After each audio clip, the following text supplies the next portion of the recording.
This is the third time I do this goddamn video, so it better freaking work. Alright, so tonight's episode of Monday Night Raw overall wasn't too bad. I actually think I died. Oof, it was bad. Alright, I usually sugarcoat things, like right now, let's just be nice by saying it wasn't too bad, when in reality, it was. It wasn't good. You know, this episode of Raw was just like, obviously at the end, it was unpredictability, which was nice, you know, and it's different, obviously, but we'll see how that works out. But anyways, let's start off with Monday Night Raw. You had Evolution come out, and God's basically saying that the war between Evolution and the Shield is not over because I don't lose. Really? I can name at least like 8 matches that you've lost in the last several years. God, keep going with it. But anyways, so basically God's saying all this, and Batista's like, I want to shot the world title. And God's like, no, you're gonna screw that up too. And Batista goes, okay, I quit. And he just walked off. Quits. It's like a second time ever on Monday Night Raw. Dave Batista quits. And I'm just sitting here going, okay, have fun. See you in SummerSlam. Because let's face it, he's going out there, he's going to advertise his Marvel superhero movie this summer. So, which is apparently, a lot of people are really interested in. So, that might actually do well. So, alright, that's pretty much it. And of course, God's upset. He's like, no. Anyways. Next, we have a tag team match. RVD and Sheamus versus Cesaro and Dead News Barrett. And honestly, okay, this is when I have a problem. Why must we be in the zone? Why must we be in this era that every heel is a freaking pathetic? Because seriously, Cesaro just leaving Wade Barrett to die, basically in the ring. It's just like, okay, why? Like, I get it, he's a heel and everything, I understand that. But not every heel has to be pathetic. And not every heel has to be, a pussy. Why does every heel have to be freaking, scared like a little girl? Why do they have to be like this? I mean, I grew up in a freaking, I know a lot of people don't like mentioning the Attitude Era and the Ruthless Aggression, but that was the era that I grew up in. When you had, heels like God, Triple H, even heels like The Rock, heels like Stone Cold Steve Austin, who at times, yeah, they did act like, this, but most of the time they weren't scared, they didn't put down from a fight. They were, they wanted a fight. So it was just like, okay, why are we in this zone? Why are we in this era? Like, I don't. Ugh. Anyways, speaking of pathetic, we had Damian Sandow come out, and not just Indiana Pacers jersey, of course they're in Indiana tonight, but in a Lance Stevenson Indiana Pacers jersey. And for anyone who does not watch the NBA, one of the main reasons why the Mighty Heat are in the NBA Finals for the fourth straight year is because Lance Stevenson sucked. Well, not the main reason, but one of the main reasons Lance Stevenson just in the freaking Eastern Conference Finals. So yeah, of course that gets the crowd boos that up. Chris Copeland of the Indiana Pacers was there for my neck, and he starts basically making jokes about the Pacers and everything. Of course, the crowd hates it. Well, the Big Show comes out, and I'm thinking, okay, yeah, I've never been so happy to see the Big Show in my life. Seriously, just goes out, punches living hell at freaking Sandow, and that's it.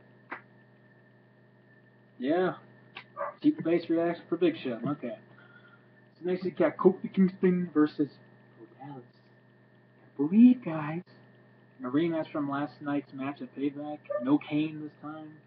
But, the thing with Bo Dallas, I'm going to be dead serious here.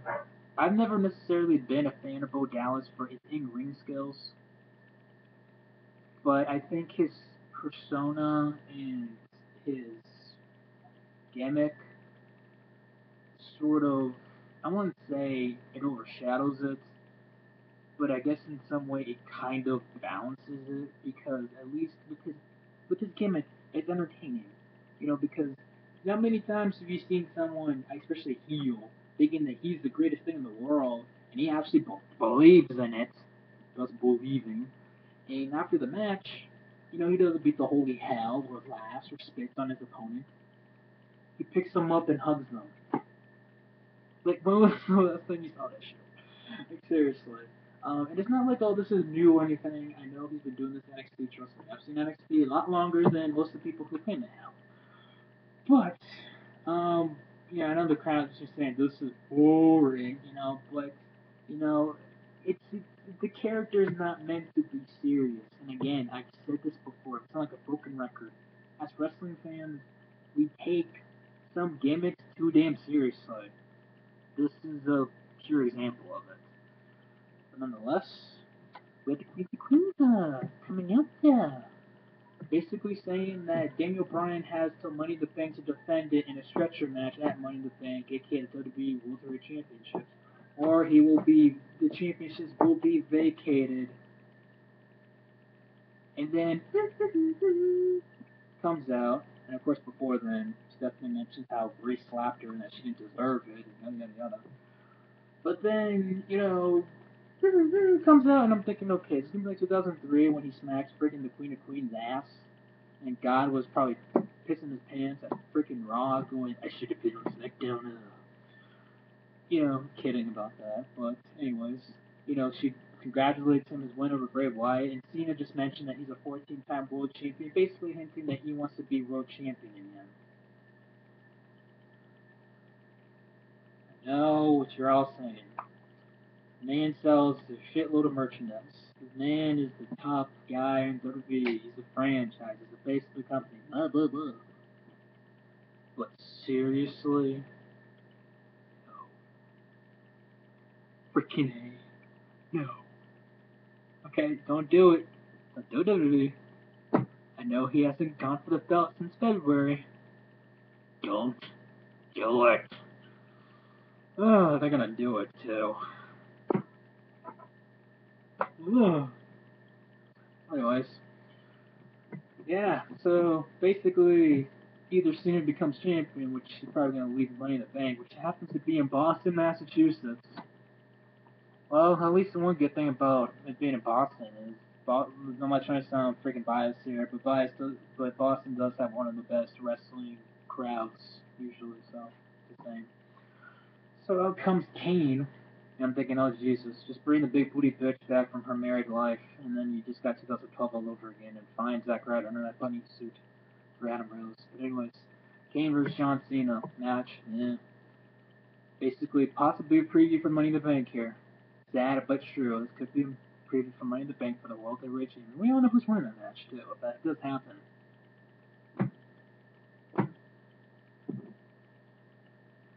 Yay! So speaking of that, we have Los Matadores versus 3MB. Drew McIntyre, he played at 3MB, and I'm just sitting here going, why? I thought this feud was over. Tonight was the night of like when you thought certain feuds were over, you were dead wrong. AKA Shield and Evolution. This. Except a lot of people, including myself, care more about Shield and Evolution than this crap. Like, I thought this was done. Like, I really thought it was done. I hope to God it's finally done. I seriously do, but if knowing WWE, no, I'll stress this for another goddamn 4 weeks. This we have till freaking Money in the Bank. Ugh. So you had Wonder Woman, aka Nikki Bella, versus Alicia Fox and Oksana, which was set up by the Queens of Queens handicap match. And not only did Superwoman, Nikki Bella, aka Big Titty Bella, not only did she look good, but she got her ass kicked. After, during, and after the match. Yeah. So what are they going to do now with Alicia Fox? Like, because before they're like, oh, let's have Cameron versus Paige. Now, we're still pushing Alicia Fox in some way. And where was Paige tonight? WWE? Huh? Huh? Watch it be on frickin' SmackDown, I swear to God. Okay. So then we have Adam Rose versus Jack Swagger. Now, before I get into this match, According to a buddy of mine, goes to the Triple Zero, by the way. Fuck the Yankees. But yeah. According to him, freaking our I don't know if she's still in ROH or not. I guess she isn't because she appears in WWE television. Scarlett Boudoir, I cannot say her name. Freaking sexy redheaded bitch that's not Maria Kanellis, because to me Maria Kanellis is not that attractive looking. This bitch actually is. Scarlett Boudoir? I know it's French. Anyways, apparently she's one of the rosebuds for Adam Rose. If they haven't signed her now. God damn it. Just freaking sign her. God damn it. Anyways, so back to this match. Adam Rose versus Jack Swagger. I admit, Adam Rose actually looked pretty impressive in this match. The match itself wasn't that great, but you know, Adam Rose is over. Alright, during the match, they're chanting, oh, oh, oh, oh, oh, you know, they're chanting his theme song. So at least that's good, and his finisher actually looks pretty good. You know, it's a combination like Stone Cold Stunner and freaking Skull Crusher's finale at the same time. It's kind of awkward, but it actually works. During that freaking clothesline he was doing in NXT. Oh my god. That was bad. I'm sorry. I saw that and I was like, eh. So Adam Rose wins. Not bad. Move on. So now I'm thinking, okay, we got a tag team match. The Usos, the tag team champions, versus Luke Harper, Eric Rowan, and the Wyatt family. And I'm sitting here going, alright, WWE, you killed off about most of your tag teams so far this year. We're only in June. So halfway through the year, you killed half your tag teams. Congratulations, majority of them. Do something smart. Put the Wyatts over, the Wyatt family, Harper and Rowan. Have a match. Put the tag titles at Money in the Bank. You've already done half of that. Good. Now finish it by having a tag title match at Money in the Bank. And who knows, you might even see new tag team champions in. I won't be surprised. And you know what? If that does happen, I'm all for Rowan and Harper being tag team champions. Is Rowan good in the ring? Hell no. Is Harper better than him? Hell yeah. But you know what? They kind of even each other out in some ways, a tag team, so, you know, it's something. Thank God. So now we go on to a Money in the Bank qualifying match between Alberto Rio and Dolph Ziggler. And I know I said this on Twitter, but I'm saying it again. In Major League Baseball terms, for anyone that watches Major League Baseball, Dolph Ziggler or WWE is the exact duplicate of the Chicago Cubs to Major League Baseball. Deep down, you're a fan of them and you want to cheer for them, but they always fail to succeed. They just disappoint you. And you sit there going, why, bitch, why? Damn. So Bro Del Rio advances to Money in the Bank. And to be honest with you, I'm a fan of Dolph Ziggler, don't get me wrong. But the chances of Dolph Ziggler winning at Money in the Bank with the Money in the Bank briefcase, you know, ladder match, it's probably pretty slim. Even if he did win this match. And not only that, you guys remember, both these guys have won Money in the Bank match before. And these guys were feuding for the World Heavyweight Championship last motherfucking year. Oh, have the mighty have fallen. That should be my new catchphrase, I swear it should be. So next you got Ryback versus Goldust and his new tag team partner, Sin Cara. Yeah, exactly.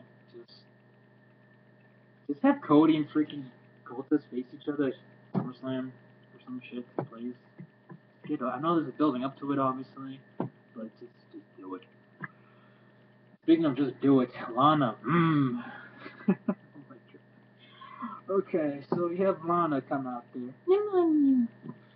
And of course she looks elegant and beautiful as usual. And then Rusev comes out in a suit.